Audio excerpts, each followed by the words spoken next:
Hi guys, I hope you're well. I hope you're fine. Firstly, just a big thank you to all of you for supporting March and March. Through it all, there's been a number of storms that we have been through together, but we just keep navigating through them. So thank you so much to all the South Africans. Now, firstly, let me address the issue of universities, where there's a video of me saying that we can have universities. There's nothing that stops us from having universities for Zulus, Bedis, Xhosas, etc.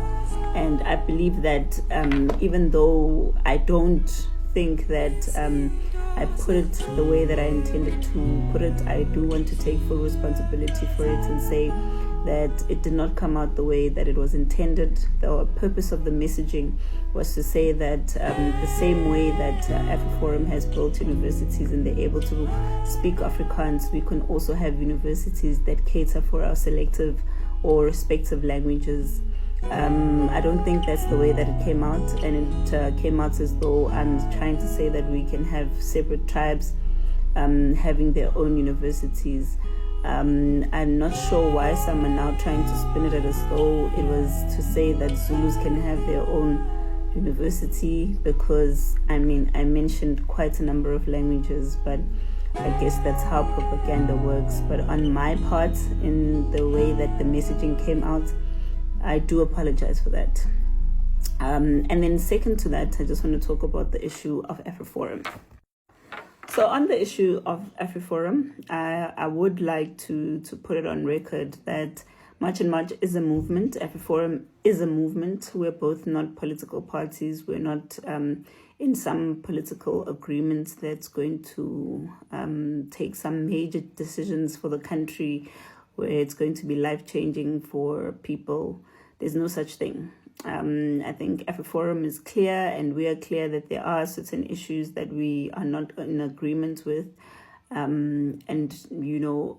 That's fine, because we are not trying to get resolutions or solutions for those ideas.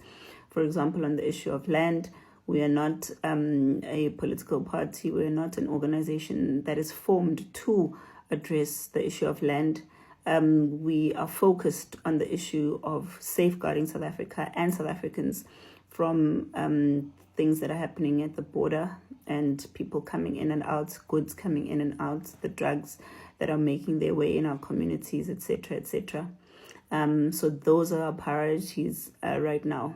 And we have noted with disdain that our government does not listen to the voice of people who do not have the ability to take them to court, and they do not listen to people who they view as having no political power. And a lot of you have been saying get into politics so that you can make a difference or have an impact. But I've been very careful to let everyone know that, the minute I do that, I will be no different to everyone else who was using people to get into parliament or wherever.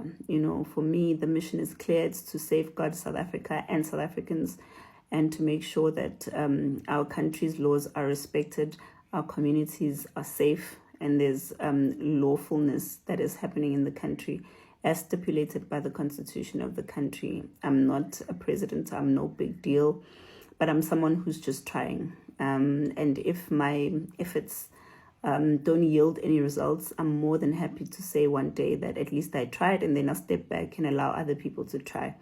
So for those who feel like they are hard done, or they feel like the efforts that have been put in or the decisions that are made are not to their satisfaction, we note your dissatisfaction, we appreciate your input, and we can only just do what we can do. But we're a movement. We're not a political party. There's no joining fee, there's no leaving fee.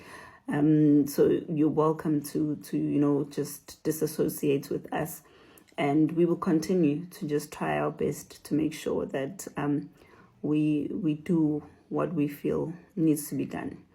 But for now, we can only ask you guys to continue to support us. I wish you knew how much of a battle this is. I wish I could share everything.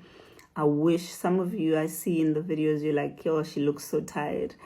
It's because of a lot of, it's not even just marching that's the issue, it's everything else, you know. I can't even share it, but I just want you guys to know that really, I didn't start much and much because I wanted to go into politics. I wanted a better South Africa so that, you know, we can also feel safe in our own country.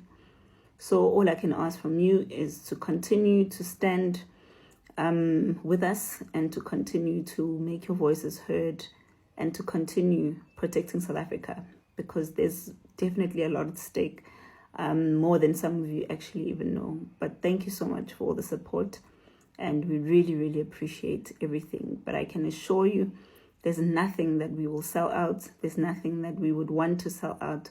We didn't start this movement from scratch just to sell out, because there's so much more that still needs to be done. And it can only be done with you as the citizens on board. But for now, before I talk too much, thank you so much and have a wonderful day. Love to all of you in South Africa. Yeah, thank you. We're not there to talk about land and talk about apartheid or even be trained and how to, you know, hate black people. It's none of that. So the meeting between March and March and Afriforum has obviously divided public opinion, because these are two controversial groups. And before you come for me over the word controversial, please look it up what it means. But these are two controversial groups who divide public opinion. On one side, you have Afriforum, which is an organization that lobbies for the interests of white Afrikaners.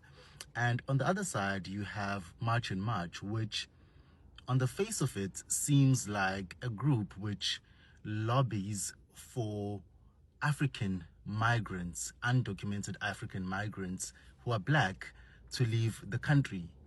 And so when these two groups meet, it does seem like, you know, these are two people who should be at opposite ends of the political spectrum, but they seem to have found common ground. And I'm not sure what that common ground is, but I think what we can obviously say is that they have divided public opinion, and that meeting has obviously set some tongues wagging. And it was interesting that today I was covering a story and the leader of March and March, Jacinta Zuma, was actually there. So then I took an opportunity to ask her about the backlash that she has seen, the reaction that he has seen, and how she has observed and taken that in over the past couple of days, and how does she reflect on the reaction of her meeting with some leaders of Afriforum. Well, the reaction is expected. You know, everything that comes with change is always going to cause some sort of reaction.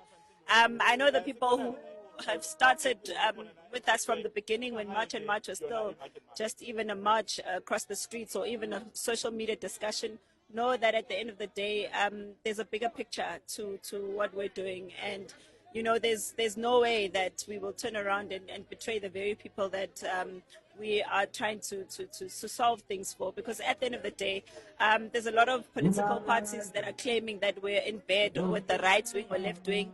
We're a movement, and as a movement, we interact with any and every organization that has the interest of what we're trying to do, which is to fix the borders and to fix the illegal immigration issue. We're not there to talk about land and talk about apartheid or even be trained at how to, you know, hate black people. It's none of that. What we need to extract, we'll extract, and then it ends there, and we'll work where work needs to be done. Welcome back to the channel. Today's story is creating serious debate across South Africa. Jacinta Zuma has publicly explained why she supports Afriforum, and her comments have sparked strong reactions from politicians, activists, and ordinary South Africans.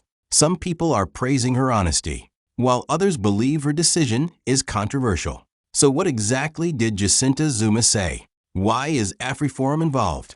And what could this mean politically? Jacinta Zuma has become a recognizable political voice in South Africa and is associated with discussions surrounding public policy, governance, and national issues. Explain her public profile, her connection to national political discussions, why her statements receive public attention, presenter style, Whenever someone connected to South Africa's political landscape makes a statement involving Afriforum, it immediately becomes headline news.